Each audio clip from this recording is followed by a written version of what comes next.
मनोज जरांगेंवरील हत्येच्या कटाप्रकरणी दोघांना जालन्यात अटक। अमोल खुणे आणि दादासाहेब गरुड गजाड ऑडिओ क्लिपची पोलिसांकडून शहानिशा सुरू।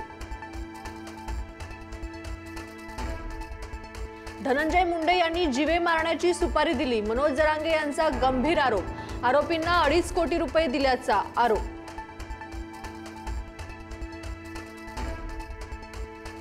जरांगेंच्या आरोपांनंतर धनंजय मुंडे पत्रकार परिषद घेणार। थोड्याच वेळात धनंजय मुंडे माध्यमांशी संवाद साधणार।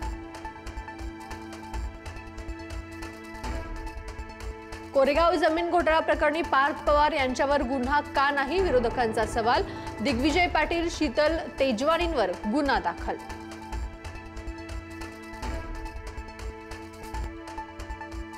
नैतिकता राखून चौकशी होईपर्यंत अजित पवारांनी राजीनामा द्यावा। अंबादास दानवे यांची मागणी, खडसेंच्या राजीनाम्याची करून दिली आठवण।